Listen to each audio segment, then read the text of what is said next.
Sama-sama kita buka dari Roma pasal yang ke-8. Ayat yang ke-8, saudara, ini ayat kalau nggak buka pun bisa dihafal. Ini ayat yang sering kita dengar. Ini ayat salah satu yang paling populer yang sering dikhotbahkan. Roma 8 ayat 28, bisa ya? Oke, Roma 8 ayat yang ke-28, dalam hitungan yang ketiga sama-sama kita bacakan. 1, 2, 3. Saya ulang sekali lagi ya. Kita tahu sekarang bahwa Allah, katakan Allah turut bekerja dalam segala sesuatu, everything, anything, untuk mendatangkan kebaikan bagi mereka yang mengasihi Dia. Bagi mereka yang mengasihi Dia, yaitu bagi mereka yang terpanggil sesuai dengan rencana Allah. Amin. Puji nama Tuhan. Saudara, hari ini dalam beberapa kali bacaan saya percaya bahwa saya diarahkan Tuhan. Berapa kali dalam kesempatan saya punya pembacaan kitab, saya membaca perikop-perikop Alkitab yang mengisahkan tentang orang-orang yang ada di gua, di sini, Tuhan bawa dia ke sini, Tuhan bawa dia ke sini. Oke.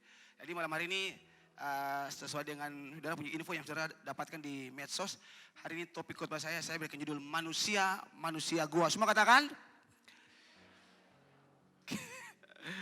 Puji nama Tuhan, manusia gua. Saudara, saya mulai dengan sebuah pertanyaan bagi semua kita di malam hari ini.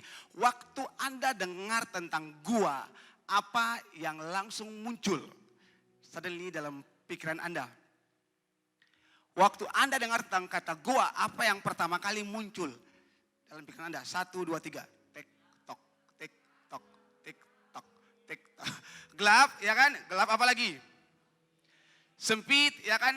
Apa lagi? Oh ya, oke, bisa. Oke, lama di gua kayaknya, tahu. Oke. Kotor, ya kan? Bau, gelap, ya kan? Ya kalau semakin dalam, oksigen semakin kurang, ya kan? Apalagi kalau orang-orang yang fobia gelap, wah sudah. Tasalaki buta, ya kan? Kalau orang-orang yang fobia sempit, udah tasalaki buta, ya kan? Ya kalau saya udah mati, benteng, kira-kira seperti begitu. Ya kan? Jadi kalau ngomong tentang gua, benar saudara, tempatnya sempit, gelap, lembab, bau, ya kan? Kotor dan lain-lain. Itu benar saudara, gua. Nah, yang kedua yang saya mau tanyakan saudara, waktu saudara dengar tentang manusia gua, apa yang pertama kali muncul dalam pikiran Anda? Jangan bilang orang di kiri kanan, pastor. Karena dia seperti manusia gua. Apa yang pertama kali muncul dalam pikiran Anda ketika Anda dengar tentang manusia gua? Jujur saja. Oke, manusia gua, pastor itu pun tamang di kampus, minta ampun pastor. Muka kayak Meganthropus paleojavanicus kah? Dia muka seperti pastor orang-orang dari zaman Mesolitikum, pastor. Sejarah. Seperti Meganthropus paleojavanicus, Pithecanthropus erectus, Homo sapiens, Homo wajakensis, Homo ambonensis, mungkin kalau ada ya. Daerah, orang-orang yang mungkin tinggalnya nomaden, daerah itu benar. Oke, manusia gua. Tapi saudara, waktu saya bikin khotbah ini, waktu ngomong soal manusia gua, yang tiba-tiba muncul dalam pikiran saya, Anda bisa tebak? Batman. Batman, serius, Batman. Siapa yang sih kenal Batman? Semua tahu ya, Batman, tahu ya Batman ya? Batman, bat itu apa? Tempat tidur. Man berarti orang yang suka tidur. Batman manusia kelawar, Batman, orang tahu ya Batman. Saudara, kalau saudara yang, ya kita ngomong sedikit ya, teman-teman yang pencinta DC, kan biasa ada yang suka DC, ada yang suka Marvel, kita ngomong sedikit ya. Oke, jadi oke. Kalau Anda pencinta DC, oke, apalagi kemarin lagi kayaknya masih diputar di XX1 deh, The Batman. Oke. Kalau Anda pencinta DC, Anda pasti ingat dia punya bagian penggalan kisah ini. Oke. Bruce Wayne ketika dia satu saat dia ada di dalam goa. Dan di tempat itu dia benar-benar seperti dilatih, dia seperti diterapi. Bagaimana dia punya ketakutan, bagaimana dia punya sisi traumatis. Oke. Dan di tempat itu dia benar-benar di training, dia dilatih. Oke. Secara mental maupun secara fisik. Dan secara akhirnya waktu dia keluar, superhero pak, keren Batman. Itu kalau yang tahu DC, kalau yang saya tahu sudah selamat tinggal, ya kan. Tetapi ini kisah yang saya mau katakan saudara mirip-mirip. Ini kisah mirip dengan orang-orang yang akan kita lihat malam hari ini. Orang-orang yang Tuhan izinkan mereka ada diproses, dilatih di dalam gua, bukan tinggal di gua ya, bukan ya. Mereka diizinkan Tuhan ada di tempat itu untuk dilatih. Ada banyak pelajaran lewat mereka punya hidup yang malam hari ini kita akan sama-sama belajar. Ini orang-orang yang pada akhirnya ketika mereka keluar, tadi seperti Batman, kalau Batman itu superhero, mereka bukan superhero. Tapi mereka anak Tuhan yang benar-benar punya karakter yang luar biasa. Oke, dipakai Tuhan secara luar biasa. Oke, semua mungkin sudah bisa tebak. Oke, hari ini kita akan mau lihat, kita akan belajar dari Daniel, semua katakan Daniel. Dari Daud, katakan Daud. Dan dari Elia. Jadi kita akan lihat 3 pribadi ini. Ini orang-orang yang Tuhan izinkan mereka sejenak, mereka ada. Mereka hidup di gua. Tapi ketika di tempat itu mereka diproses Tuhan, mereka bertemu dengan Tuhan. Dan Tuhan bentuk mereka, Tuhan rubah mereka. Oke, jadi orang-orang yang luar biasa.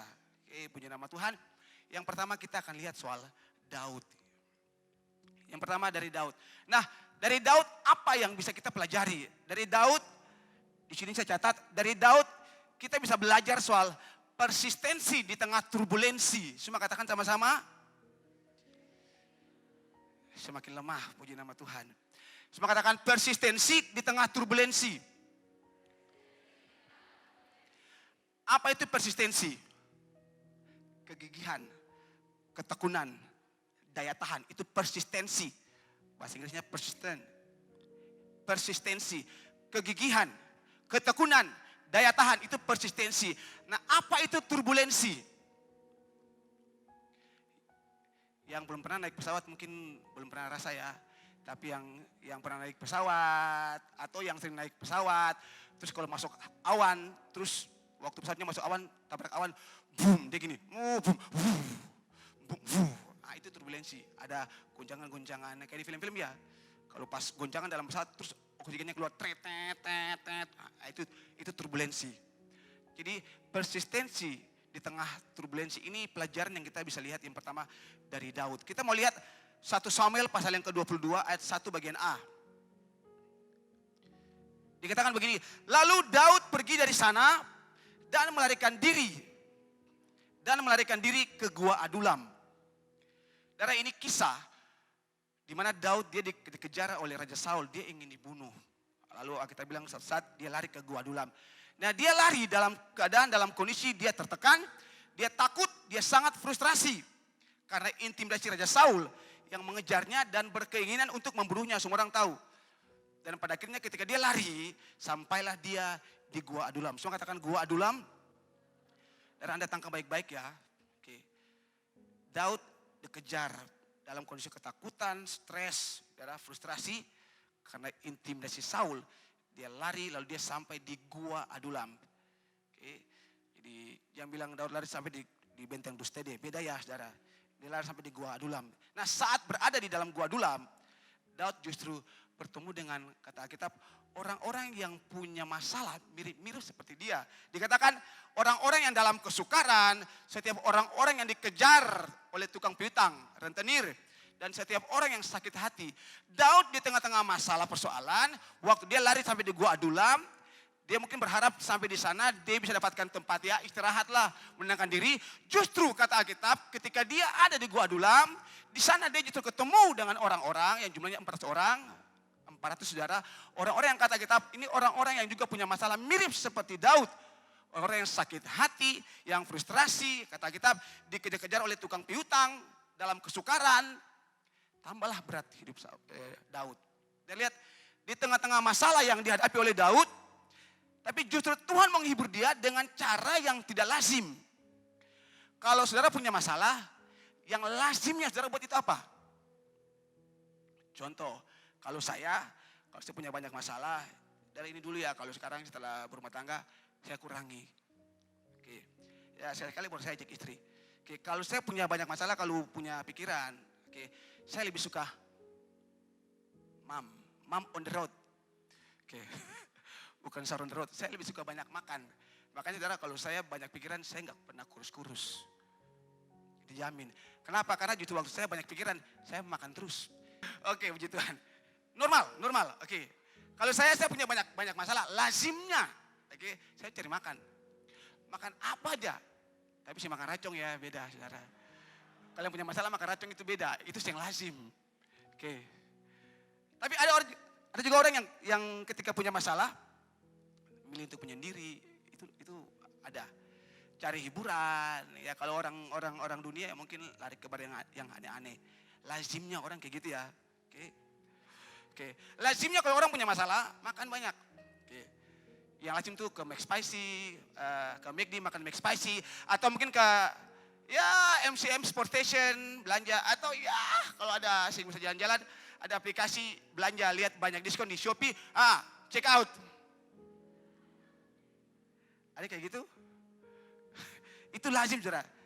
Tapi saudara lihat, alih-alih Tuhan menolong Daud dengan cara yang mainstream, justru Tuhan pakai cara yang kalau saya mau bilang anti mainstream untuk menolong dia. Alih-alih Tuhan tolong dia, bawa dia keluar dari masalah, Tuhan malah bawa 400 orang yang kata kita punya masalah yang sama dengan dia. Anti mainstream. Tuhan tuh hebat ya. Oke, Tuhan kita Tuhan yang anti mainstream. Cara-caranya kita nggak bisa prediksi. Manusia kita mungkin pikir, solusinya A, B, C, D. Tapi Tuhan bilang no. Ya. Tuhan itu hebat saudara. Dan Tuhan selalu pakai cara yang anti mainstream. Makanya waktu kita masuk kita lihat. Kita bilang gini, wow, so amazing, wow Tuhan luar biasa, gitu ya kan. Dan Tuhan pakai cara yang anti mainstream. Tuhan bawa 400 orang yang punya masalah seperti dia. Saudara kalau ada di posisi Daud, saudara pasti tambah stres, betul toh? Ya kan? Bukannya dikasih solusi, malah sepertinya Tuhan menambah masalah baru buat Daud di Gua Adulam, ya kan? Tapi saudara kalau kita lihat sebenarnya ternyata tujuan Tuhan adalah supaya Daud dia tidak punya waktu untuk mengurus kesepian. Supaya Daud dia tidak rasa sendiri. Dia tidak meratapi dirinya dalam kesendirian. Mungkin bisa jadi Daud duduk sendiri menangisi dia punya hidup. Lalu misalnya dia punya nasib.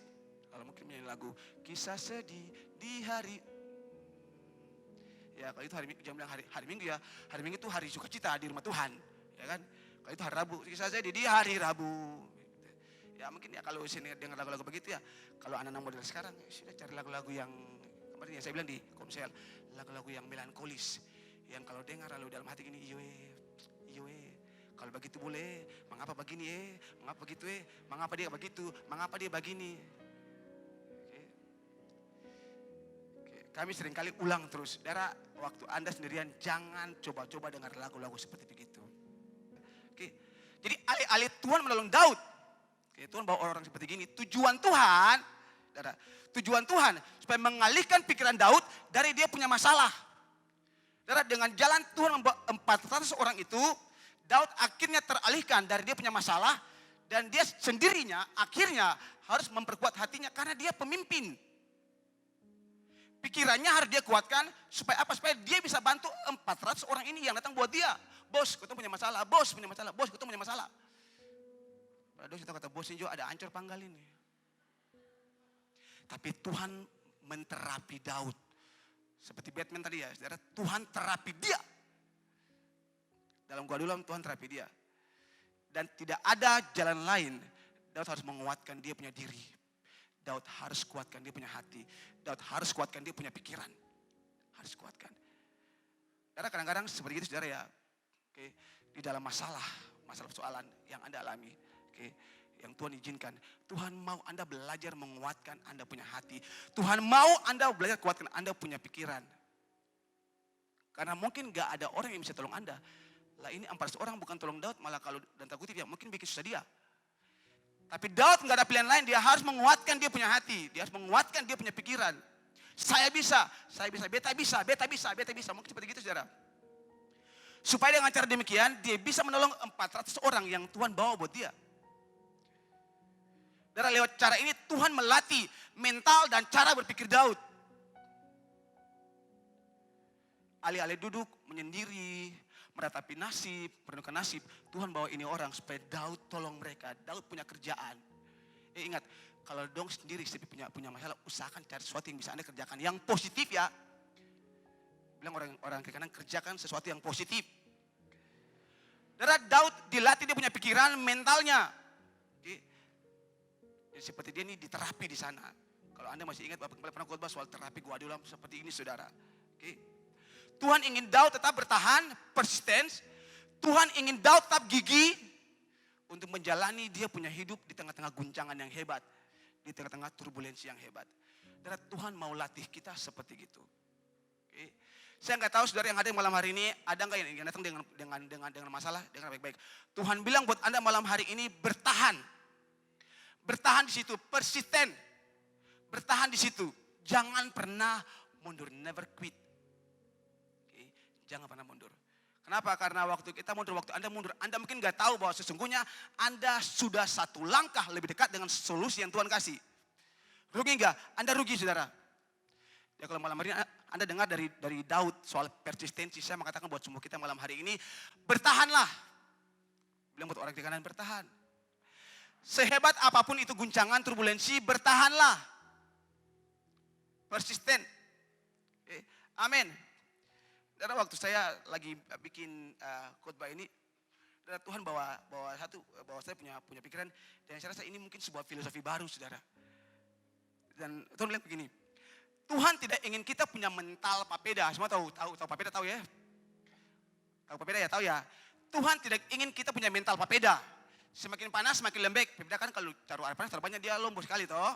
Nah, orang kalau mental papeda itu kalau semakin panas ini ngomong soal tekanan ya, masalah ya. Kalau orang punya mental papeda, semakin panas, dia semakin lembek. Tapi kalau orang punya mental sepeda, maka katakan sepeda, semakin ditekan, semakin diinjak, dia semakin melesat. Amin.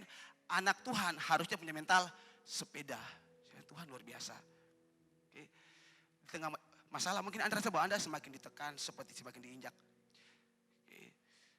Tapi tahukah saudara, tanpa saudara sadar, Tuhan ingin proses saudara, saudara semakin hari semakin cepat. Semakin hari semakin melesat. Dia bilang for orang kiri kanan, jangan mental papeda, mental sepeda. Oke, jangan punya mentalitas Pak Dede, tahu Pak Dede? Jangan punya mentalitas caciwe, tahu caciwe? Bilang orang kiri kanan sekali lagi depan belakang, jangan Pak Dede, jangan caciwe. Punya masalah, jangan Pak Dede. Punya masalah, jangan caciwe. Amin. Jangan punya mental papeda, punya mental sepeda. Semakin diinjak, semakin ditekan, dia semakin maju, melesat. Itu baru betul. Iya kan? Santai aja. Oke. Buat anak Tuhan, justru kalau dia semakin ditekan, harusnya dia semakin berkembang. Sama. Oke. Amin. Jadi kalau ada masalah, dengar baik, jangan caciwe, jangan Pak Dede. Badir di hadapan Tuhan. Berulang kali kami sampaikan di tempat ini, saudara masih ingat kisah waktu Musa lagi di depan laut Tiberat, dia bisa menyeberang karena itu laut besar. Ya, mau berenang, banyak yang berenang. Mau molo apalagi yang ada oksigen. Mau bikin rakit, boleh bikin habis lah dapat bala. Oke. Di depan itu laut Tiberat, kita bilang orang Israel bataria for Tuhan Allah. Kalau saudara itu berteriak, menangis besar-besar, maraung. Kalau bisa banting kaki di pasir apa? Berteriak. Tapi tahukah saudara, Tuhan panggil Musa. Tuhan bilang gini, Musa bilang orang Israel stop menangis, stop bataria. Ya kalau Tuhan ini orang Ambon, Tuhan mungkin bilang gini, apa spok ini? Nah, mungkin begitu ya. Tuhan bilang Musa, bilang stop, berhenti menangis, stop Pak Dede, stop caciwe. Berdiri sekarang, lalu berangkat maju ke muka. Lihat beta bikin apa sekarang. Oh itu luar biasa saudara. Jadi kadang-kadang saudara, Tuhan mau ketika Anda punya masalah, stop. Stop apa tadi? Stop Pak Dede. Stop menangis saudara. Meratapi Anda punya nasib, stop, berhenti. Karena semakin Anda seperti gitu, semakin Anda semakin terperosok jauh ke dalam saudara. Semakin Anda meratapi Anda punya nasib, Anda gak bisa lihat jalan keluar dari Tuhan. Makanya Tuhan bilang stop menangis, berdiri kalau lihat kita bikin apa. Tuhan bilang buat orang Israel, bilang buat mereka berhenti berseru, berdiri sekarang, lihat. Dan benar, laut Perahu dibelah, mereka lewat. Amin. Sekali lagi bilang buat orang kiri kanan, kalau punya masalah jangan caciwe. Amin. Waktu Anda lewati pengalaman ini, sudah pasti Anda akan jadi berkat buat orang lain. Amin. Iya kan? Anda mungkin bisa cerita buat dia, sis, bro, saya pernah punya masalah yang seperti gini. Tapi saya lewati. Tuhan tolong saya. Dan Anda bisa kuatkan dia. Anda bisa tolong dia. Amin. Tapi bagaimana Anda bisa tolong dia kalau ketika Anda punya masalah saja Anda lari? Anda gak pernah alami pertolongan Tuhan. Karena Anda terlalu banyak menangis. Oke.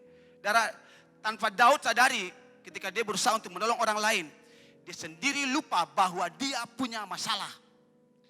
Ini terapi. Lagi. Waktu Tuhan bawa 4 orang ini buat Daud. Waktu Daud sementara berusaha untuk menolong mereka. Daud sendiri akhirnya jadi lupa bahwa dia punya masalah. Oke. Daud pada akhirnya dia terhibur sendiri. Dan mungkin seperti itu cara Tuhan melatih kita. Oke. Waktu Anda punya masalah mungkin sepertinya, aduh, tapi Tuhan ingin Anda bertahan. Anda lakukan sesuatu yang positif. Menolong orang, membantu orang. Oke. Lakukan sesuatu yang positif. Dan pada akhirnya, kita bilang bahwa Nabi Nathan diutus oleh Tuhan. Bilang, pesan sampaikan buat Daud. Daud sekarang keluar dari situ. Barulah dia melangkah. Dan lihat. Pada akhirnya pun Tuhan kasih solusi buat dia. Keluar dari situ. Dan saya percaya bahwa pengalaman Daud di Gua Adulam itu jadi berkat untuk 400 orang itu. Dan terbukti orang itu terus mengikuti Daud. Mereka setia buat Daud. Kita lihat jadi berkat. Amin. Jadi yang pertama yang kita bisa lihat dari kisah Daud. Ketika dia diterapi di dalam gua. Supaya dia bertahan. Jadi orang yang kuat mental. Orang yang kuat cara pikiran. Ketika ada masalah tidak lembek. Ketika ada masalah tidak pernah lembek. Ketika ada masalah tidak lari. Ada masalah. Kalau dia ketika punya masalah dia lakukan hal-hal yang positif.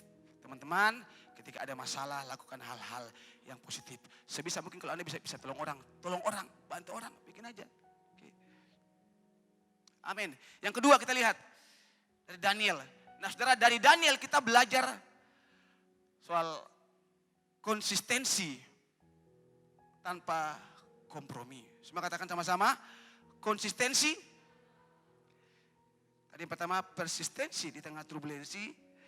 Daniel kita belajar soal konsistensi tanpa kompromi. Kita baca sama-sama Daniel pasal yang ke-6 ayat yang ke-10. 1, 2, 3. Demi didengar Daniel bahwa surat perintah itu telah dibuat, pergilah ia ke dalam kamar atasnya ada tingkap-tingkap yang terbuka ke arah Yerusalem.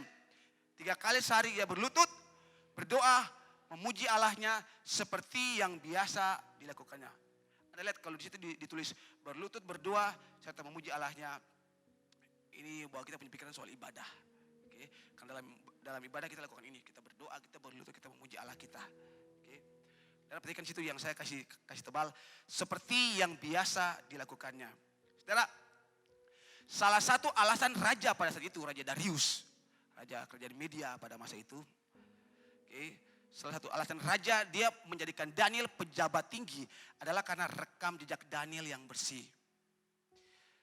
Kalau saya menduga, saudara, pada masa itu Daniel umurnya sudah separuh baya. Karena waktu dia diangkut ke Babel, itu dia masih sangat muda. Raja Nebukadnezar, kemudian Belsyazar, lalu kemudian sekarang Raja Darius. Saudara, tapi di mata Darius, si Daniel dia punya rekam jejak yang sangat bersih. Makanya Alkitab bilang kalau Anda pulang Anda boleh baca. Alkitab bilang Raja Darius dia mengangkat 120 orang sebagai wakil raja untuk ditempatkan di setiap daerah. Daerah petuanan ya, daerah pemerintahan kerajaan Media. Dan membawahi 120 orang ini dipilih 3 orang lagi pejabat tinggi. Dan salah satunya adalah Daniel. Lalu kata Alkitab lagi, di antara 3 orang ini, Daniel yang paling top. Daniel yang paling bagus. Daniel dia bertanggung jawab agar raja jangan dirugikan. Dalam ayat 2 ditulis ya, pasal 6 ayat yang kedua. Daniel bertanggung jawab agar raja jangan dirugikan. Jadi saudara gini, asumsinya adalah raja akan memilih pengawas atau pejabat yang tidak akan pernah merugikan dirinya. Raja akan memilih orang yang punya riwayat kerja, yang punya track record yang bagus. Maka dipilihlah Daniel. 3 orang ini, saudara, antaranya Daniel. Lalu sudah begitu, di antara 3 orang ini, Daniel yang paling bagus. Dan ini yang bikin orang menjadi cemburu. Orang menjadi tidak suka. Orang lalu berusaha untuk menjatuhkan Daniel. Dengar saudara, semakin Anda di bawah Tuhan naik tinggi, percayalah akan ada orang yang tidak suka dengan keberhasilan Anda. Ya, kalau Anda berhasil, Anda posting di media sosial, di Facebook, di Instagram, percaya deh. Oke, percaya deh. Ada banyak orang yang justru tidak suka. Ya, kalau Anda mau posting silakan. Kalau saya pilih nggak diposting. Oke. Karena percayalah, ada banyak orang yang nggak suka ketika Anda berhasil. Sama Daniel. Oke. Waktu dia dibawa Tuhan naik, berhasil, ada orang-orang yang tidak suka dengan dia. Kata Alkitab, mereka melakukan permufakatan jahat. Mereka lalu membuat semacam cara untuk mengkonfrontasi Daniel antara dia punya kehidupan rohani dengan dia punya tanggung jawab sebagai PNS di kantor kerajaan Media pada masa itu. Lalu kata kitab disusunlah siasat untuk memprovokasi Raja Darius untuk mengeluarkan sebuah aturan dengan tujuan untuk menjebak Daniel. Tuhan, boleh nggak dibikin aturan? Selama 30 hari ini, kalau ada siapa saja yang menaikkan dia punya doa dan permohonan kepada salah satu dewa yang lain atau manusia dan bukan kepada Tuanku, maka orang itu boleh nggak Tuhan dilemparkan ke dalam gua singa. Darius bilang oke. Karena waktu mereka menghadap Darius, mereka bilang, Tuhan, kami semua sudah mufakat. Padahal saya percaya waktu mereka duduk berembuk ini tidak ada Daniel. Tapi lihat, tipe Darius bilang ini, katong sudah semua, katong mufakat semua. Katong sepakat bikin aturan ini. Tapi saya percaya nggak ada Daniel. Orang jahat, dia akan bikin hal apa saja, dia akan menghalalkan cara apa saja. Yang penting dia bisa kasih jatuh orang benar. Orang jahat. Ya, kalau Anda hidup benar, Anda siap-siap Anda akan hadapi yang seperti begini. Pasti ada, saudara. Di kantor pasti akan ada orang yang tidak suka dengan Anda punya prestasi. Di kantor pasti akan ada orang yang berusaha untuk kasih jatuh Anda. Maka Anda harus siap-siap mental. Itu pasti, saudara. Pasti. Kita masih alus-alus bermain lengkali-lengsa, main apa. Ada yang saya juga kalau kita jadi ketua regu itu, beta jual, optimis, beta jual. Anak-anak, itu naluri alami manusia. Dia ingin ada di depan nomor 1. Puji Tuhan, tapi saya percaya di sini gak ada. Amin, haleluya. Jadi sekali lagi Anda siap-siap. Kalau Anda berprestasi, Anda harus siap-siap. Karena pasti akan ada orang yang tidak suka dengan Anda. Aturan ini dibuat untuk menjebak Daniel. Tapi saudara lihat, di tengah-tengah ancaman akibat aturan yang baru itu. Dan ingat tadi ya, ancamannya apa ya? Dijebloskan ke dalam gua singa. Kalau dalam 30 hari ada satu orang pun, kalau ada orang yang beribadah, yang menaikkan dia punya doa atau permohonan kepada dewa yang lain atau manusia yang lain selain kepada Tuanku Raja Darius. Dan kalau dalam 30 hari itu ada orang yang berdoa untuk orang lain dan bukan kepada Darius, maka orang itu harus masuk dijebloskan ke dalam gua singa. Anda ingat ya? Oke.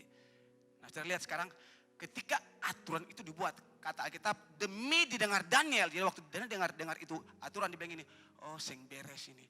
Dan dia langsung dia langsung warning, dan dia kasih kepekaan, dia tahu. Oh seng beres. Dia tahu waktu dia punya masalah, kita bilang dia kemana? Dia ke rumahnya, dia ngapain? Dia berdoa. Dia berdoa karena dia punya masalah.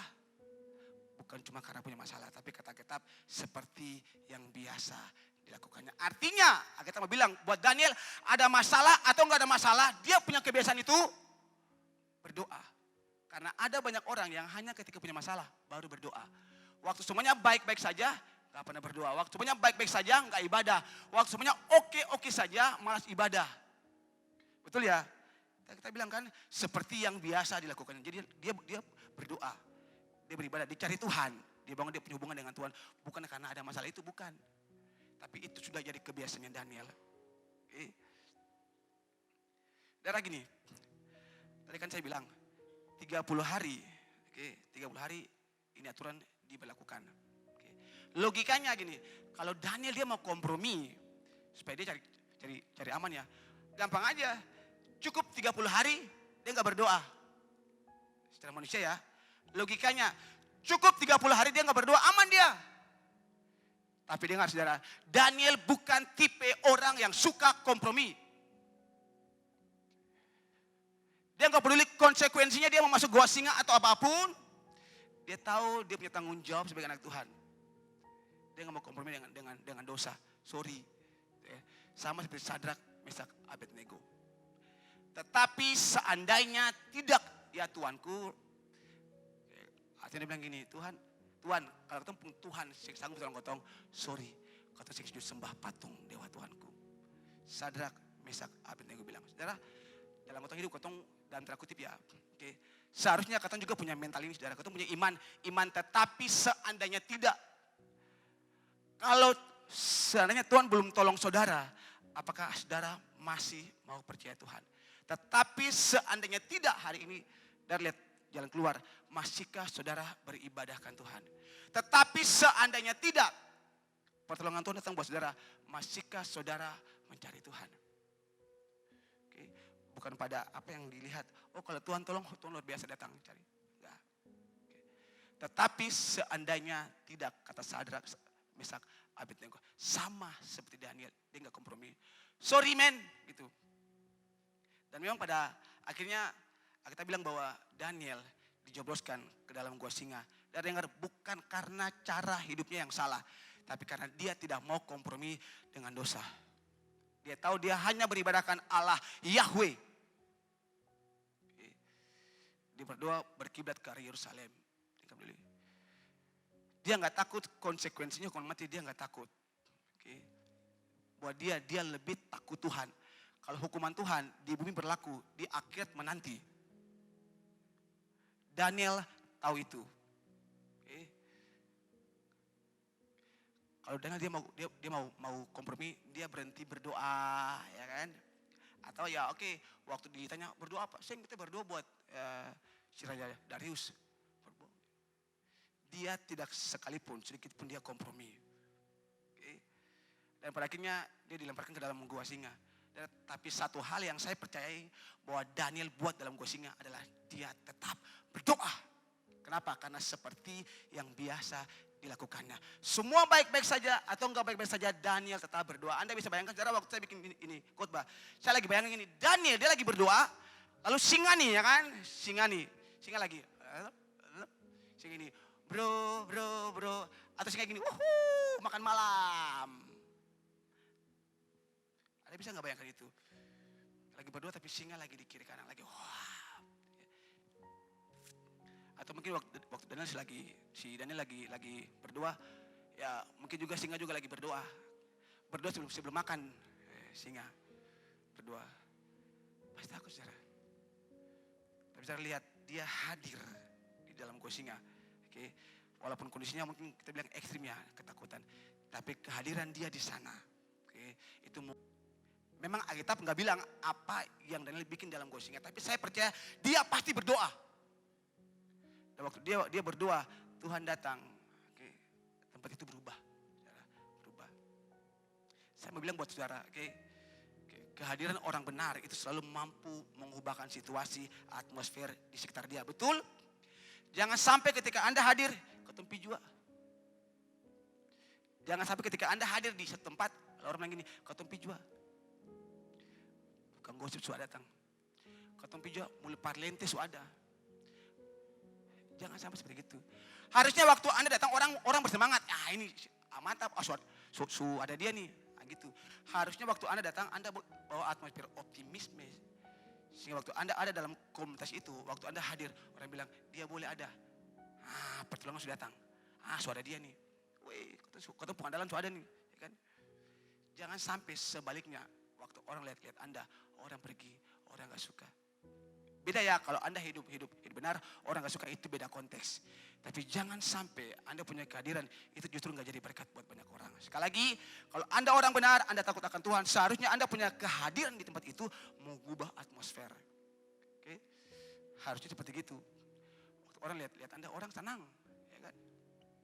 Anda lihat, waktu Musa ketemu dengan Tuhan, dia turun, kita bilang, dia punya muka itu bersinar. Gak perlu pakai close up, waktu dia gini, orangnya silau men gitu ya. Kenapa? Baru habis ketemu Tuhan. Amin. Ya kan? Jadi kalau Anda lebih sering ketemu Tuhan, bangun hubungan sama Tuhan, hidup Anda itu berbeda. Anda semakin bersinar. Amin. Bilang ke orang kiri kanan, Anda semakin bersinar. Bukan karena minyak penuh di muka, bukan ya. Tapi karena ada aura Tuhan. Amin. Ya. Ada hadirat Tuhan yang menyertai Anda. Amin. Jadi saudara pastikan ketika Anda hadir di mana saja, Oke, Anda jadi berkat di sana. Oke. Jadi saudara, lewat kisah Daniel kita belajar konsisten dengan bangun hubungan dengan Tuhan. Konsisten dalam hal membangun Anda punya doa. Konsisten dalam hal beribadah. Dan tidak mau kompromi dengan satu hal apapun. Oke. Kami sering dengar banyak anak-anak beralasan ini, alasan itu, alasan ini, alasan itu. Oke. Padahal hanya kompromi, menghindari. Jangan. Kalau Anda melihat hal-hal yang besar dikerjakan. Oke, buat Anda, jangan pernah kompromi. Kita bilang saudara, dari zaman Nebukadnezar sampai zaman Raja Kores, 4 raja memerintah, Daniel tetap dipercayakan. Dari masih muda, umur belasan tahun, dibawa ke Babel, sampai umur sekitar 90-an, dia masih ada berkarya di sana. Itu luar biasa saudara. 4 kali raja memerintah, Daniel tetap dipercayakan posisi penting. Mungkin setara Perdana Menteri, itu luar biasa. Kenapa? Rahasianya, dia melakukan seperti yang biasa dilakukannya. Setiap tahun, tiap saat, tiap hari, dia bikin itu saudara. Bangun dia punya hubungan dengan Tuhan. Konsistensi, dan itu gak gampang saudara. Kadang-kadang Anda dihadapkan dengan tantangan-tantangan seperti begini. Tapi hari ini kita belajar seperti Daniel, dia gak kompromi. Walaupun dia pada akhirnya masuk dalam gua singa, dia keluar. Kata kitab saudara Anda baca, Darius bikin aturan gini. Semua kerajaan yang di bawah kerajaan saya, mulai hari ini semua orang harus takut, harus tunduk, harus hormat untuk Allahnya Daniel. Itu luar biasa saudara. Ini orang-orang yang bukan penyembah Allah Yahweh, tapi melihat betapa besar kuasanya Tuhan lewat hidup Daniel. Anda bisa gak seperti gitu saudara? Anda hidup sedemikian rupa, sampai orang yang gak takut Tuhan sekalipun bisa lihat Tuhan dalam Anda punya hidup.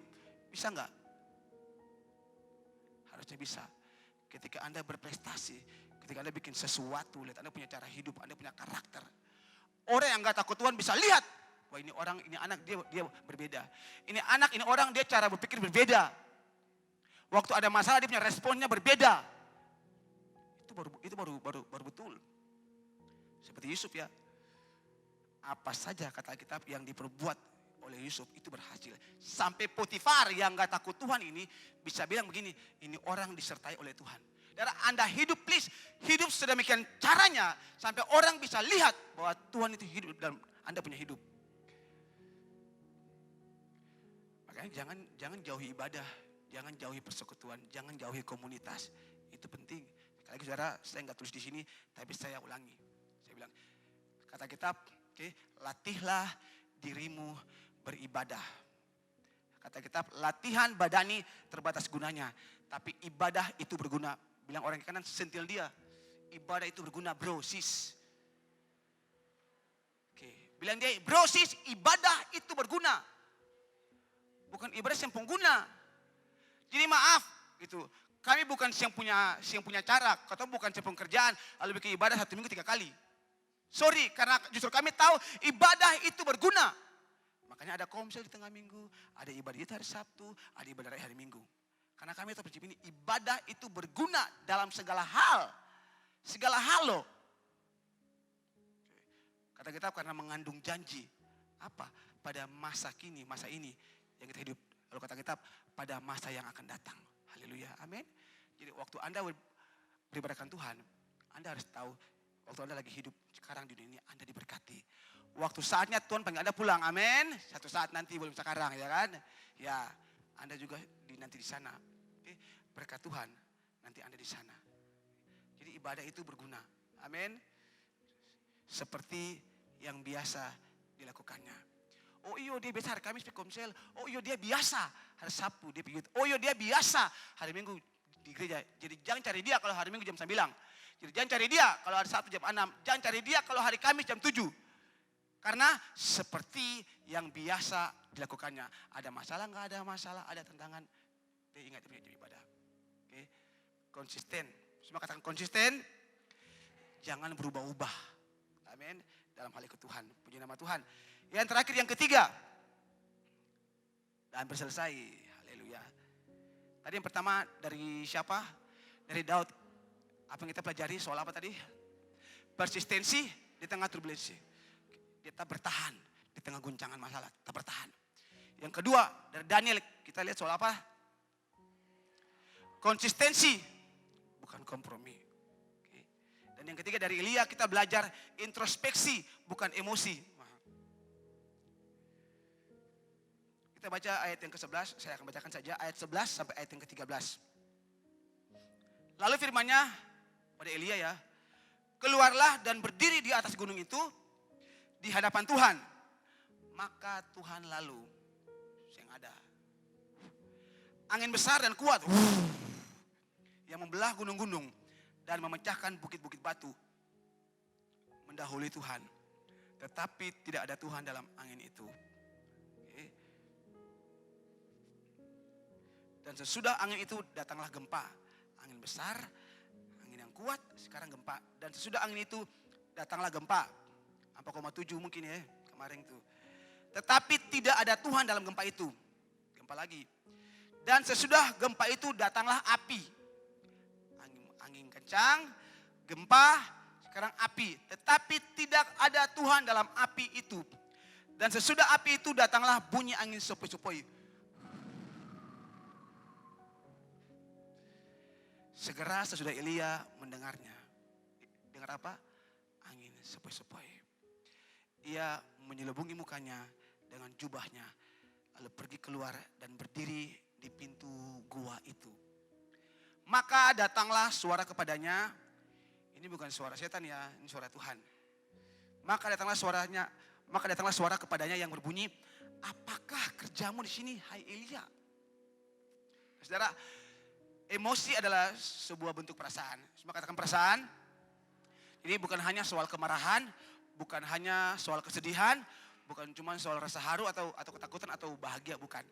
Oke. Jadi emosi ini bisa semua hal. Oke. Yang tadi yang saya bilang, jadi bukan cuma soal marah saja, tapi yang lain-lain juga.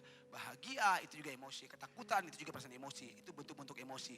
Oke. Nah, kita lihat saudara, setelah melalui pelarian yang begitu panjang, kemarin di komentar saya bilang saudara, itu Elia karena takut dia lari. Okay. Dia lari dari utara ke selatan. Dari kerajaan Israel. Dia lari sampai di perbatasan antara Israel dengan Yehuda. Kata kitab di Beersheba. Yang kalau diukur saudara itu kira-kira jaraknya 250 km. Dia sampai pakai gojek. Lari saudara. Bisa jadi pelari maraton dia. Sudah gitu dia jalan lagi 40 hari melalui padang gurun. Lalu kata kitab dia sampai di Gunung Allah, di Gunung Horeb. Ingat ini tempat dulu Musa terima hukum Taurat ya. Oke. Nah dalam keputusasaan, dalam ketakutan, dalam stres, dalam depresi yang dialami oleh Elia, justru Tuhan Allah datang mengunjungi dia. Hello. Justru Allah datang dan ingin berbicara dengan dia. Dan Tuhan ingin Elia dia keluar dari gua kesendirian, gua kesedihan, stres. Dan Tuhan ingin Elia sekarang kamu berdiri di hadapan Tuhan. Tuhan mau Elia berdiri di hadapan Tuhan. Artinya Elia harus dengan sikap siap untuk dengar petunjuk Tuhan, untuk dengar suara Tuhan. Karena Tuhan tahu bahwa Elia merasa sendiri. Tuhan tahu bahwa Elia dia merasakan kesepian. Bahwa sepertinya Elia ini dia rasa bahwa dia hanya berjuang sendiri di tengah-tengah bangsa Israel, seperti kayak nggak ada orang yang dengan dia yang membela nama Allah Yahweh. Dan saudara terbukti bahwa ketika Tuhan tanya buat Elia, Elia apa yang kamu kerjakan di sini? Elia bilang apa? Aku bekerja segiat-giatnya bagi Tuhan Allah semesta alam karena orang Israel meninggalkan perjanjianmu, meruntuhkan mesbah-mesbahmu dan membunuh nabi-nabimu dengan pedang. Dengan dia bilang gini, hanya aku seorang dirilah yang masih hidup dan mereka ingin mencabut nyawaku. Dan Tuhan tahu bahwa Elia ini dia rasa sendiri, kesepian sendiri. Dia bilang cuma beta sendiri saya ada sekarang hidup nih. Padahal dia salah saudara. Oke. Bahwa sesungguhnya masih ada 7.000 orang yang Tuhan sisakan. Kata Alkitab yang lututnya tidak sujud menyembah Baal. Dalam pikiran Elia, dalam persepsinya dia pikir bahwa dia sendiri. Dia pikir bahwa dia sendiri, gak ada orang yang dengan dia. Gak ada orang yang bisa hibur dia. Dia pikir gak ada orang yang bisa hibur dia. Cuman dia sendiri. Gak ada orang yang bisa tolong dia. Padahal dia salah. Justru lewat kunjungan Tuhan buat Elia. Tuhan ingin tunjukkan buat Elia. Hello Elia. Elia kamu gak sendiri. Elia kamu lihat sekarang aku datang buat kamu. Sama saudara. Tuhan ingin Elia introspeksi dia penghati. Dia pemikiran yang salah. yang pikir bahwa dia sendiri, yang pikir bahwa dalam masalah ini dia sendiri, yang ada orang yang bisa mengerti dia. Dia salah. Tuhan datang supaya Elia mengerti, Elia supaya kamu mengerti bahwa ini aku Allah, aku ada, aku sanggup, aku bisa tolong kamu. Elia, kamu salah. Kita baca saudara, pada akhirnya Tuhan bilang ini ada 7.000 orang yang aku sisakan, yang lututnya tidak sujud menyembah Baal. Okay. Lihat kunjungan Tuhan buat Elia. Okay. Tuhan ingin bilang, okay, kondisinya baik-baik saja atau tidak baik-baik saja, Dia Tuhan Allah yang ada menyertai kita. Amin. Semuanya baik-baik saja atau enggak baik-baik saja, Dia Tuhan Allah yang bersama-sama dengan kita. Dia bilang dia Allah Immanuel. Amin. Dia Allah yang bersama-sama dengan kita. Dan lihat kisah ini saudara, Tuhan juga ingin sampaikan hal yang sama buat kita.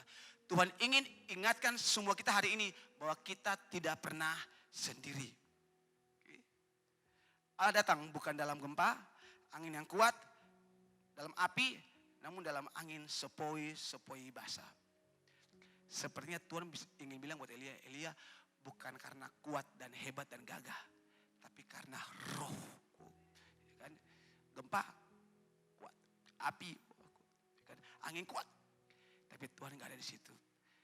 Tapi roh yang lemah lembut. Kita bilang gini, okay, bukan karena kuat dan gagahmu dan hebatmu, tapi karena rohku. Dan pada akhirnya saya bilang, Tuhan ingatkan Elia, Tuhan bikin dia sadar masih ada orang saya sendiri. Setelah itu Tuhan bilang gini, sekarang kamu ke Aram urapi di sana Hazael jadi raja. Sekarang kamu ke Israel urapi Yehu jadi raja. Sekarang kamu urapi Elisa jadi nabi untuk melanjutkan kamu punya pelayanan. Saudara, waktu dia keluar dari gua, baru Tuhan ngomong dengan dia. Selama dia masih ada dalam gua, dia nggak dengar apa-apa. Kenapa? Karena Tuhan tahu dia punya cara berpikir masih salah. Karena Tuhan tahu dia punya cara berpikir masih keliru. Dia masih salah berpikir tentang Tuhan. Makanya kenapa Tuhan bilang ini, Elia kamu keluar. Dan hari ini juga Tuhan ingin bilang bagi semua kita, saudara, kalau Anda di tengah-tengah masalah ini, Anda keluar dari situ. Ingat baik, Anda tidak sendiri, masih ada Tuhan. Amin. Bilang untuk orang di kanan, masih ada Tuhan. Mungkin Anda ingin bayar uang semester dan deadline-nya sudah hampir dekat. Anda pikir nggak ada peluang. Ingat, masih ada Tuhan. Sudah 1 tahun, 2 tahun Anda cari kerja, gak ketemu-temu, ingat masih ada Tuhan. Bertahun-tahun Anda berdoa untuk jodoh, belum ketemu, ingat masih ada Tuhan. Amin. Anda hidup sebatang kara, yatim piatu, ingat masih ada Tuhan. Masalah apa saja yang sulit seperti apapun, ingat masih ada Tuhan. Dalam hal apa saja ingat masih ada Tuhan. Anda gak sendiri. Amin. Anda gak sendiri. Ada Tuhan. Dan kisah Elia, Tuhan bilang Elia kamu gak sendiri. Cuma kadang-kadang ketemu ini pun cara berpikir saya yang salah. Ketemu pikir yang ada yang mengasihi ketong. Ketemu pikir yang ada yang sayang ketong. Padahal salah. Ada orang-orang. Ingat sama yang pertama masih ada Tuhan buat Anda. Itu loh yang pertama loh. Yang berikut ada orang-orang yang mengasihi Anda. Pasti ada. Ya kan? Minimal Anda punya teman-teman yang seiman di gereja, Anda punya pemimpin rohani di gereja yang mengasihi Anda. Minimal itu. Tidak perlu banyak orang mengasihi Anda. Oke. Anda ingin semua orang mengasihi Anda, nanti Anda gila. Itu. Betul? Ya. Darah Tuhan selalu ada buat Anda. Oke. Saat semuanya baik-baik saja atau enggak baik-baik saja, Tuhan ada buat Anda. He is the reason for every season. Okay. Dia itu ada. Allah itu alasan bagi Anda. Anda bisa pegang dia, Anda bisa andalkan Allah dalam setiap musim hidup Anda. Dia ada bagi Anda. Amin. Lalu mengapa Anda harus takut, mengapa Anda harus khawatir? Okay. Betul saudara. Dalam hal apapun ingat saudara, masih ada Tuhan.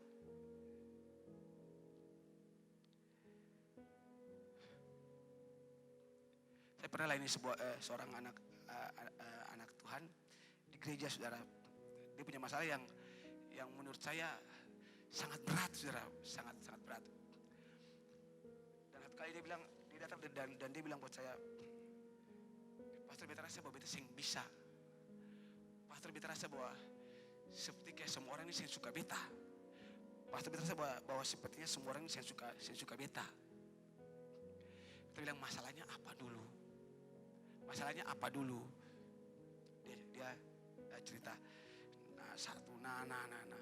Saya bilang begini. Angkat saya muka. Ini cowok, ini laki-laki saudara, laki-laki pun bisa kayak gini. Jong, angkat saya muka. Karena dia bicara, dia tengah muka, tengah menangis muka. Oi, Jong, angkat saya muka.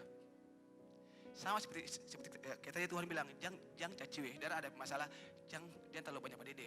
Dia bilang dia angkat muka, saya angkat muka. Jong, angkat muka lah, lihat muka sini. Angkat muka, lihat sini. Waktu itu gereja kami baru mulai ibadah di tempat ini dan saya melayani dia. Lebeta. Siapa yang bilang kalau semua orang benci saya? Siapa yang bilang kalau semua orang saya suka saya? Siapa yang bilang kalau saya sendiri? Lebeta nih. Beta orang pertama yang masih ada yang mau bicara dengan saya. Kalau semua orang saya suka saya, mengapa beta masih mau bicara dengan saya? Dengar, masih ada Tuhan. Kau tuh masih ada di gereja. Kau tuh masih hidup nih, ada. Saya bilang buat dia, sih bisa, masih bisa. Saudara, laki-laki kita ngewe nangis, saudara. Angkat muka, lihat nih. Dan saya bilang ini ayat buat dia. Masih ada Tuhan. Si Mama Raya kah? Masih ada Tuhan, berjalan maju. Yang penting jangan stop. Kalau orang lain lari, saya ini bisa maraya, yang penting saya maju, jangan mundur. Oke. Kalau orang bisa lari, saya ini bisa maraya, bikin, yang penting jangan saya mundur. Ya pastor. Dan sampai hari ini dia masih ada di gereja, sampai hari ini. Tepuk tangan buat Tuhan Yesus dong. Ya. Karena ini bukan orang gereja yang benci dia, bukan. Dia punya masalah dan rasa bahwa sepertinya dia punya keluarga besar itu benci dia, saya suka dia. Masih ada Tuhan. Oke. Ingat saudara, oke, dalam hal apapun, dalam musim apapun Tuhan ada buat kita. Amin. Kesimpulan khotbah saya di malam hari ini. Lewat kisah Daud di Gua Adulam kita belajar untuk tidak lemah, persistence, tetap kuat, gigih. Walaupun Anda punya masalah begitu banyak, tetap bertahan sekalipun Anda belum melihat jalan keluar dari ibadah Tuhan. Tetap bertahan meskipun Anda melihat guncangan semakin hebat. Ingat, tadi Anda masih ingat filosofi sepeda dengan papeda? Masih ingat? Oke. Kalau orang mental papeda, kalau semakin panas kondisinya, dia semakin lembek. Tapi kalau orang punya mental sepeda, semakin ditekan, justru dia semakin maju, dia semakin melesat. Ingat itu saudara, bertahan saja. Dari Daniel kita belajar, apapun masalah, tantangan yang kita hadapi, tetap pertahankan kita punya hubungan dengan Tuhan. Jangan pernah Anda kompromi. Saya minta pemusik ke depan. Ingat seperti Daniel, jangan pernah kompromi. Oke. Kenapa? Karena saatnya Tuhan akan angkat Anda jauh lebih tinggi. Jangan pernah Anda kompromi. Saya pernah punya kisah ini saudara, saya pernah alami ini. Waktu saya selesai kuliah dan saya diizinkan Tuhan bekerja. Dan posisi saya itu admin khusus. Jadi di dalam kantor saya punya manajer, cuman saya dengan bos, cuman saya dengan manajer. Jadi saya bilang admin khusus. Gitulah. Bos pertama saya tuh orang takut Tuhan. Makanya tiap kali ada acara KKR, kami langsung keluar, kami ikut acara KKR. Nanti baru balik, baru kami urus kerjaan kantor. Takut Tuhan. Selesai. Sekarang pimpin kantor saya waktu itu, ini orang gak takut Tuhan. Nah, biasanya tuh tiap kali kami punya event-event promosi di kantor, ada produk baru, kami bikin promosi, kami bayar SPG, kami bayar sewa tenda, sewa tempat untuk kasih kenal itu produk-produk baru buat orang. Dan biasanya itu kami minta budgetnya dari pusat. Tiap kali event selesai, biasanya ada sisa uang ya sekitar 5 jutaan lah ada. Event sekali, event 2 kali. Win, tolong bikin ya laporan semuanya, uang habis terpakai. Ini orang gak takut Tuhan. Saya diam. Dibikinlah nota palsu kan. Jadi semuanya habis terpakai. Sewa SPG sekian, ya, laporan ini ya, ikut laporan ini. Oke siapa? Ini saya bikin pak, saya print kasih ke beliau. Win dikirim ya, iya pak. Beliau keluar ke lapangan. Waktu beliau keluar, saya bikin laporan ulang yang benar yang saya tahu. Karena saya yang kelola uangnya. Saya bikin proposalnya, saya tahu nominalnya, saya yang tahu. Saya yang itu semuanya. Saya bikin, saya kirim, tak. Event pertama selesai. Sama event kedua, ketiga, keempat, kelima, selalu beliau seperti itu. Win bikin semua laporan, uang habis terpakai. Uang ini beliau makan. Karena saat dari pihak telepon, dari Makassar telepon, buat saya punya bos. Ya katakanlah namanya itu, gitu kan? Saya nggak mau bilang namanya. Tuh, ini loh, outstanding kamu. Ini ada 6 event outstanding, totalnya 30 jutaan. Kaget ya, loh, ya bu, ya, Win, itu laporan kita yang ini sudah dikirim ya, sudah pak. Lalu ini mengapa dari Makassar minta ada outstanding sekian? Saya langsung bilang, pak saya minta maaf, saya nggak bisa kerja dengan cara yang demikian. Pak saya minta maaf, saya bisa kerja dengan cara yang demikian. Serius saudara, saya bilang. Karena hari itu beliau keluar, bang, dibanting itu pintu kantor, kurang ajar kamu. Beliau keluar. Besoknya saya masuk kantor dengan saya punya surat resign. Jangan tiru saya ya, jangan tiru saya. Oke. Saya resign karena saya tahu jalan Tuhan supaya saya jadi hamba Tuhan di sini. Karena saya tahu kalau hari itu saya kompromi, saya ikut dia, saya ikut beliau. Saya mungkin sekarang jadi hamba Tuhan. Saya keluar, saya resign, saya punya surat resign ke Makassar. Dari Makassar telepon saya, Win kenapa kamu keluar? Win kamu tahu nggak? Kami lebih percaya kamu dibanding si itu. Ini contoh namanya itu. Iyalah, beta kan cuma mungkin bilang nama asli orangnya, kan saya enak gitu ya kan. Win kamu tahu nggak? Kami lebih percaya kamu dibanding si itu. Dia bilang gitu. Sekarang kamu kembali karena branch manager Makassar minta kamu kembali. Saya bilang, Bu maaf, saya nggak mau balik lagi. Selama itu orang jadi bos, saya nggak mau kembali. Saya punya adik, dan 3 kali itu orang naik ke rumah cari saya di rumah, minta saya kembali. Saya bilang saya nggak mau kembali. Akhirnya saya hanya diminta, tolong suruh kamu kamu training orang untuk ganti kamu. Beta suruh resign, tapi beta tolong beta buat training orang ganti beta posisi, beta bikin saya sebab. Tapi sorry, beta saya mau